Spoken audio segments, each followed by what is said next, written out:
सो hey everyone, कैसे हो आप सभी लोग। This is Ankit from triple IT Bhagalpur और आप देख रहे हैं डूबीज। तो यार ये वीडियो रहेगा इस टॉपिक पे कि सीजीपीए कितनी इंपॉर्टेंट है कॉलेज के अंदर। और कुछ लोग बोलते हैं कि स्किल ज़्यादा इंपॉर्टेंट होती है सीजीपीए से, एंड सीजीपीए का उतना ज़्यादा रोल नहीं रहता आपके प्लेसमेंट्स में, आपके करियर में।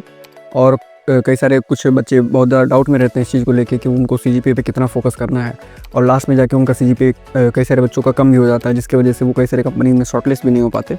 तो ये सारा बहुत प्रॉब्लम होता है उनको। तो वीडियो में मैं इस पर बात करूँगा कि कितना इंपॉर्टेंट है सीजीपीए, एंड उस पर आप क्या कर सकते हैं, कैसे आप अपना सीजीपीए बढ़ा सकते हैं, एंड कितने की नीड होती है। तो यही सारी बातें यार इस वीडियो में करेंगे। तो वीडियो को यार पूरा देखना, और फिर यार वीडियो को पूरा देखना, और अगर चैनल पे पहली बार आए हो तो सब्सक्राइब जरूर करना। तो चलते हैं, शुरू करते हैं। सो यार एक लाइन में बोलूँ मैं, अगर एक स्टेटमेंट बताऊँ तो यार सीजीपीए इंपॉर्टेंट तो है, ठीक है। तो ये एक स्टेटमेंट है कि सीजीपीए इंपॉर्टेंट है, और मैं बताऊँगा कि कितना इंपॉर्टेंट है। और जो लोग यार आपको ऐसा बताते हैं कि बहुत ज़्यादा इंपॉर्टेंट नहीं है एंड बिल्कुल इग्नोर कर दो, और मतलब ऐसा ज़रूरत ही नहीं है उसकी, वो लोग यार आपको गलत बता रहे हैं, एंड उनकी बातों में आप मत आइए। और जो लोग बोलते हैं कि सीजीपीए इंपॉर्टेंट नहीं है, वो उन लोगों को समझाने के लिए बोल रहे होते हैं जिनकी सीजीपीए पहले से कम आई हुई है, ताकि उनको यार उम्मीद मिल सके, ताकि वो कुछ आगे कर सकें। सीजीपीए इंपॉर्टेंट होती है क्योंकि यार इससे आपको एक एक्स्ट्रा एज मिल जाता है। आपकी जो सीवी होती है, आपका जो मतलब जो रिज्यूमे होता है, वो एक थोड़ा सा बेटर हो जाता है, एंड शॉर्टलिस्ट होने के चांसेस आपके बढ़ जाते हैं। तो ये एक स्टेटमेंट है, एंड मतलब एक लाइन में अगर मैं एक्सप्लेन करना चाहूँ तो ये होगा। बाकी आप वीडियो देखो, उसमें मैं हर मुद्दे पे बात करूँगा। अब यार नेक्स्ट क्वेश्चन ये आता है कई सारे बच्चों के दिमाग में कि कितनी सीजीपीए इंपॉर्टेंट होती है, उसका क्या बैरियर है। तो जो मैक्सिमम कंपनीज़ होती हैं यार, मैंने देखा है वो 7.5 उसके अबव ही मांगती हैं। एंड अगर आपका सीजीपीए 8+ है यार, तो काफ़ी प्रॉब्लम नहीं होगी, आपको कोई प्रॉब्लम नहीं होगी। मैक्सिमम कंपनीज में आप सेलेक्ट हो जाएंगे, ठीक है। तो ये एक बैरियर है, आप कभी भी अपना सीजीपीए 7.5 से कम मत होने दीजिए। एंड कई सारे लोगों का उससे कम हो जाता है, वो थोड़ा सा प्रॉब्लमेटिक है, तो आप उस चीज़ को थोड़ा बढ़ा सकते हैं। एंड कैसे बढ़ाना है, उसके ऊपर क्या टिप्स रहेंगी, वो मैं आगे बता रहा हूँ आपको। अब कई सारे बच्चे सोचते हैं कि 9 सीजीपीए बहुत ज़्यादा इंपॉर्टेंट है, 9 सीजीपीए लाना है, उससे अब लेकर आना है। तो कई सारे बच्चों को तो ब्रांच चेंज करनी होती है, तो ब्रांच चेंज का जो ऑप्शन रहता है कई सारे कॉलेजेस में, अब तो कई मैक्सिमम कॉलेजेस में बंद कर दिया है वो फीचर। लेकिन अगर आपके कॉलेज में है और आप टारगेट कर रहे हैं, मान लीजिए आपका ब्रांच उतना बढ़िया नहीं है, आप बेटर ब्रांच चाहते हैं, तो उस टाइम पे आपको हो सकता है सबसे ज़्यादा सीजीपीए लानी पड़े अपने क्लास में। उस केस में यार अगर आप हैं तो आप 9+ सीजीपीए टारगेट कर सकते हैं, लेकिन एज सच कोई उसका उतना रिक्वायरमेंट नहीं होता है। अगर आप 8+ या 8.5+ है, वो बहुत ही अच्छा है, और किसी भी कंपनी में इतना ज़्यादा बैरियर नहीं रखते हैं कि 9+ सीजीपीए चाहिए होगा, इतना बैरियर नहीं रखते हैं। तो मैक्सिमम कंपनी में आप शॉर्टलिस्ट हो ही जाएंगे। तो ये यार 9 सीजीपीए वाला जो मतलब डाउट है आपके दिमाग में, उसका यही आंसर है कि वो एक कोई रिक्वायरमेंट नहीं है। 8+ is requirement, but 9+ is not requirement. अगर आपकी आती है तो वो बहुत ही अच्छी बात है। देखो सीजीपीए का इंपॉर्टेंस इस चीज़ में है कि यार जो ऑन कैंपस कंपनीज आती हैं, उनमें ये लोग बैरियर लगाते हैं। कॉलेज के जितने भी बच्चे होते हैं उनमें बैरियर लग जाता है कि 7.5 से अबव होगी या 8 से अबव होगी, तो उसी केस में आप अप्लाई कर सकते हैं। तो वैसे में क्या होता है कि आप यार मैक्सिमम कंपनीज में अगर आपकी ज़्यादा कम हो जाती है सीजीपीए, तो आप मैक्सिमम कंपनीज में अप्लाई ही नहीं कर सकते। तो आप कितने भी स्किल्ड हों, आपके लिए थोड़ा सा अपॉर्चुनिटीज़ ही कम हो जाती हैं।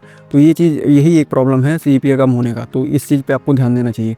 जो ऑफ कैंपस कंपनीज होती हैं उनमें यार सीजीपीए का क्राइटेरिया उतना नहीं होता है, लेकिन कंपटीशन बहुत ज़्यादा होता है। तो ऑफ कैंपस में अगर आप जाते हो तो कंपटीशन आपका बढ़ जाएगा, और यहीं कॉलेज में अगर आप ऑन कैंपस लेते हो तो उसमें सीजीपीए का क्राइटेरिया रहता है कई सारी कंपनीज में। तो ये प्रॉब्लम कर सकता है आपको बाद में, तो इसलिए थोड़ा सा इंपॉर्टेंट तो हो जाता है। बात यह है कि यार अगर सीजीपीए बढ़ाने से आप कई सारी कंपनीज में अप्लाई कर सकते हो, आपके चांसेस बढ़ जाएंगे प्लेसमेंट के। तो आप अपने चांसेस को जानबूझ के कम थोड़ी ना करना चाहोगे, सीधी सी बात है। अगर किसी के भी अंदर थोड़ा सा भी मतलब एक सेंस है, तो वो सीजीपीए को इम्प्रूव ही रखेगा, अपना अच्छा ही बना के रखेगा। अब एक डाउट आता है बच्चों के दिमाग में कि सीजीपीए बहुत ज़्यादा इंपॉर्टेंट है या कितना इंपॉर्टेंट है। तो मैं बता रहा हूँ सीधा सीधा कि यार देखो, स्किल्स से ज़्यादा इंपॉर्टेंट कुछ नहीं है, ये तो सीधी बात है। तो स्किल्स हमेशा ऊपर रहेंगे सीजीपीए से। लेकिन आप एक ऐसे समझ सकते हो कि आपने जैसे ड्रेस पहना हुआ है, तो जैसा आपने ड्रेस पहना हुआ है, जिस तरह का आपका हेयर स्टाइल है, और जो आपका फर्स्ट अपीयरेंस है, वो आपकी सीजीपीए है। एंड जैसे आप बात करते हो लोगों से, जैसा उनको ट्रीट करते हो, और अंदर से आप क्या हो, वो चीज़ आपकी स्किल्स हैं। तो आप एक ऐसे एक एनालॉजी से समझ सकते हो कि कितना ज़्यादा इंपॉर्टेंट है। तो इसमें क्या होता है कि अगर आप शुरुआत में ही, जैसे मान लीजिए आपके 7 सीजीपीए ही है या उससे भी कम है, तो एक ख़राब इंप्रेशन बनता है आपके सीवी में भी, एंड अगर आप इंटरव्यू देते हो उन सब चीज़ों में भी। तो ये चीज़ है। आप बात करते हैं कि क्या क्या आप कर सकते हो जिससे आप अपने सीजीपीए को इम्प्रूव कर सको। तो इसमें यह है कि मैक्सिमम चीज़ें यार अपने आप सीनियर से बात कर सकते हो, जिन लोगों की अच्छी सीजी है। अपने क्लास में ही कई सारे बच्चे होते हैं, उनसे भी बात कर सकते हो, वो लोग आपको एक बेटर इंसाइट दे सकते हैं इस चीज़ के बारे में। लेकिन जो बेसिक चीज़ें हैं, जो मैंने अपने एक्सपीरियंस से सीखा, और मेरी भी सीजी उतनी अच्छी नहीं मतलब मैं मेंटेन किया, लेकिन जितना हुआ है, जितने सीजीपी है उससे काफ़ी कंपनी में मैं अप्लाई कर सकता हूँ, तो ये मुझे उतना प्रॉब्लम नहीं क्रिएट हो रहा है उससे। सो बात करते हैं यार कि क्या क्या चीज़ें हैं जिनसे आप अपने सीजीपी को इम्प्रूव कर सकते हैं। तो इसमें है कि अगर आपकी क्लास में कई सारे बच्चे होंगे एंड आपके सीनियर्स होंगे जिनकी अच्छी सीजी होगी, तो आप उनसे बात कर सकते हैं, वो आपको एक बेटर इंसाइट दे सकते हैं इस चीज़ के बारे में, वो आपको अच्छे से एक्सप्लेन कर देंगे कि क्या क्या करना होता है। बट जो जनरल पॉइंट्स है वो मैं बता सकता हूँ आपको, क्योंकि मैंने भी अपने एक्सपीरियंस से सीखा है वो चीज़। एंड उसमें क्या है कि सबसे पहली चीज़ यार कि आपको क्लासेस अटेंड करने हैं, मतलब अगर आपको उतना समझ में नहीं आ रहा है या आप कन्फ्यूज़न है तो भी आप क्लासेस अटेंड कीजिए। उससे क्या होता है कि जब आप नोट्स रिवाइज कर रहे होते हैं तो आपके पास रेफरेंस होता है कि हाँ ये क्लास में इस तरह का बताया गया था, कुछ ऐसे से होता है, तो उससे क्या होता है कि आपको समझने में आसानी होती है। वरना जब आप अचानक से पढ़ते हो उस चीज़ को, आपने क्लास नहीं अटेंड किया, आप अचानक से नोट्स पढ़ते हैं, तो वो आपको समझ ही नहीं आता कि ये कनेक्टेड कैसे है, क्या है इसमें, मतलब समझ नहीं आता आपको, ये आपको प्रॉब्लम दे सकता है। तो आप क्लासेस अटेंड कीजिए, मैक्सिमम क्लासेस अटेंड कीजिए। अगर आप नहीं कर पा रहे हैं, कभी कभी छूट जा रहा है, उतना प्रॉब्लम नहीं आएगा आपको, बट कोशिश कीजिए कि जितने हो सके उतने क्लासेस अटेंड कीजिए। एंड उसके बाद यार नेक्स्ट जो चीज़ है वो ये है कि जैसे एग्ज़ाम आने वाला होता है, तो अब कई सारे बच्चे होते हैं जो 1-2 दिन पहले पढ़ते हैं। मेरी भी वही आदत थी कि मैं बहुत ज़्यादा जल्दी नहीं पढ़ता था, उसी से थोड़ा सा प्रॉब्लम हो गया। तो ये मेरे एक्सपीरियंस के बेस पे ही मैं बता रहा हूँ आपको कि आपको लगभग 10 दिन पहले पढ़ना स्टार्ट कर देना चाहिए, मतलब ये सेमेस्टर एग्ज़ाम्स के लिए।